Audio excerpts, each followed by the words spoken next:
एक बार देवी पार्वती ने देवों के देव महादेव से पूछा, ऐसा क्यों है कि आप अजर हैं, अमर हैं, लेकिन मुझे हर जन्म के बाद नए स्वरूप में आकार फिर से बरसों तप के बाद आपको प्राप्त करना होता है। जब मुझे आपको पाना है तो मेरी तपस्या और इतनी कठिन परीक्षा क्यों? आपके कंठ में परी नरमुंड माला और अमर होने के रहस्य क्या है? महादेव ने पहले तो देवी पार्वती के उन सवालों का जवाब देना उचित नहीं समझा, लेकिन पत्नी हट के कारण कुछ गूढ़ रहस्य उन्हें बताने पड़े। शिव महापुराण में मृत्यु से लेकर अजर अमर तक के कई प्रसंग हैं, जिनमें एक साधना से जुड़ी अमर कथा बड़ी रोचक है, जिसे भक्तजन अमरत्व की कथा के रूप में जानते हैं। और से हिम के आलय में अमरनाथ, कैलाश और मानसरोवर तीर्थ स्थलों में लाखों श्रद्धालु पहुँचते हैं, सैकड़ों किलोमीटर की पैदल यात्रा करते हैं। क्यों? यह विश्वास यूं ही नहीं उपजा। शिव के प्रिय अधिक मास अथवा आषाढ़ पूर्णिमा के श्रावण मास तक की पूर्णिमा के बीच अमरनाथ की यात्रा भक्तों को खुद से जुड़े रहस्यों के कारण और प्रासंगिक लगती है। पौराणिक मान्यताओं के अनुसार अमरनाथ की गुफा ही वह स्थान है जहां भगवान शिव ने पार्वती को अमर होने के गुप्त रहस्य बताए थे। उस दौरान उन दो ज्योतियों के अलावा तीसरा वहाँ कोई प्राणी नहीं था, न महादेव का नंदी और न ही उनका नाग, न सिर पे गंगा और न ही गणपति कार्तिकेय। स्थान की तलाश में महादेव ने अपने वाहन नंदी को सबसे पहले छोड़ा। जिस जगह पर छूटा उसे ही पहलगाम कहा जाने लगा। अमरनाथ यात्रा यहीं से शुरू होती है। यहाँ से थोड़ा आगे चलने पर शिव जी ने अपनी जटाओं से चंद्रमा को अलग कर दिया। जिस जगह ऐसा किया कि वह चंदनवाड़ी कहलाती है। इसके बाद गंगा जी को पंचतरणी में और कंठाभूषण सर्पों को शेषनाग पर छोड़ दिया। इस प्रकार इस पहाड़ का नाम शेषनाग पड़ा।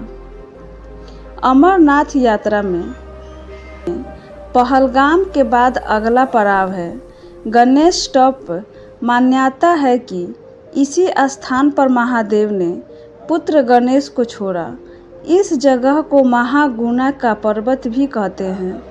बाद महादेव ने जहाँ पिस्सू नामक कीड़े को त्यागा, वह जगह पिस्सू घाटी है।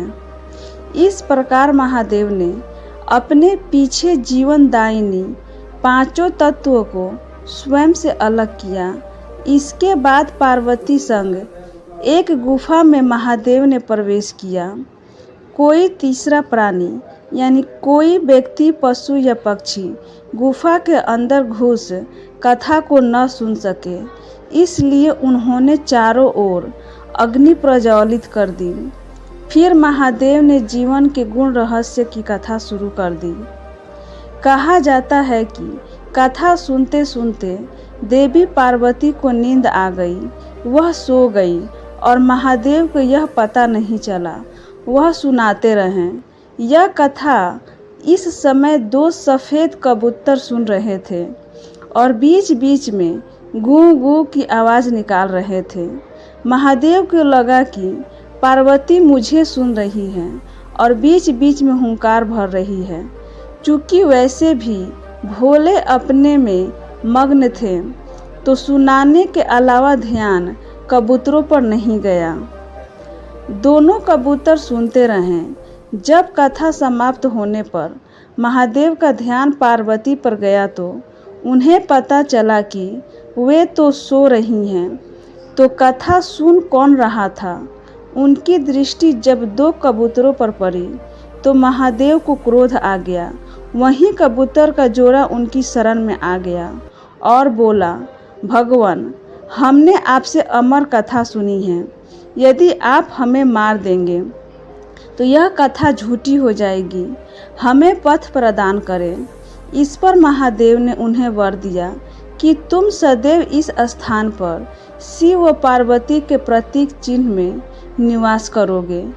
अतः कबूतर का यह जोड़ा अमर हो गया और यह गुफा अमरनाथ की साक्षी हो गई। इस तरह से इस स्थान का नाम अमरनाथ पड़ा। मान्यता है कि आज इन दो कबूतरों के दर्शन भक्तों को होते हैं। अमरनाथ गुफा में यह भी प्रकृति का ही चमत्कार है कि शिव की पूजा वाले विशेष दिनों में बर्फ के शिवलिंग अपना आकार ले लेते हैं। यहाँ मौजूद शिवलिंग किसी आश्चर्य से कम नहीं है। पवित्र गुफा में एक और माँ पार्वती और श्री गणेश के भी अलग से बर्फ से निर्मित प्रतिरूपों के भी दर्शन किए जा सकते हैं। हिंदू धर्म में भगवान शिव और माता पार्वती सबसे ज़्यादा पूजे जाने वाले देवी देवताओं में से आते हैं। माना जाता है माता पार्वती ने अनेकों कष्ट सहते हुए जन्मों तक कठोर तपस्या करके भगवान शिव को पति के रूप में पाया था। मान्यता के अनुसार अखंड सुहाग और पति की लंबी उम्र के लिए माता पार्वती का व्रत किया जाता है और माता पार्वती के साथ भगवान शिव की पूजा की जाती है। भगवान शिव और माता पार्वती की जोड़ी अगाध प्रेम का प्रतीक और आदर्श जोड़ी मानी जाती है। लेकिन एक बार भगवान शिव माता पार्वती से इतने ज़्यादा नाराज हो गए थे कि उन्होंने माता पार्वती को श्राप दे दिया था। माता पार्वती ने 108 जन्मों की घोर तपस्या के बाद भगवान शिव को पति के रूप में पाया था। माँ पार्वती का भगवान शिव के प्रति अगाध प्रेम था।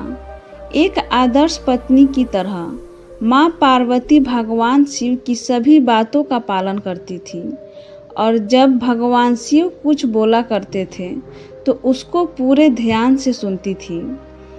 एक बार भगवान शिव माँ पार्वती को ब्रह्म ज्ञान देने के लिए सृष्टि की कथा सुना रहे थे। कथा सुनते सुनते माँ पार्वती किन्हीं दूसरे विचारों में खो गई। जैसे ही भगवान शिव को इस बात का एहसास हुआ कि माँ पार्वती उनकी बातों पर ध्यान नहीं दे रही है, तब उन्होंने माँ पार्वती से पूछा कि क्या आप मेरे द्वारा सुनाई जा रही कथा को सुन रही हैं? लेकिन माँ पार्वती कहीं और खोई हुई थी, इसलिए उन्होंने भगवान शिव के सवाल का कोई उत्तर नहीं दिया। कुछ समय बाद जब माँ पार्वती का अपने विचारों से ध्यान भंग हुआ और वे अपनी दुनिया में वापस लौटी, तब भगवान शिव ने क्रोधित होते हुए माँ पार्वती से कहा कि आपने ब्रह्म ज्ञान का अनादर किया है। जब किसी से शिक्षा या ज्ञान लिया जाता है तब ध्यान भंग नहीं होना चाहिए। अगर ऐसा होता है तो ये दंडनीय है। इसके बाद भगवान शिव ने दंड स्वरूप माँ पार्वती को श्राप दे दिया कि अब आपका जन्म किसी मछुआरे परिवार में होगा। माँ पार्वती को अपनी गलती का एहसास हुआ, पर तब तक काफ़ी देर हो चुकी थी और भगवान शिव उनको श्राप दे चुके थे। अब दुख में डूबी हुई माँ पार्वती मछुआरे के एक गांव में पहुंची। इस गांव के मुखिया की कोई संतान नहीं थी।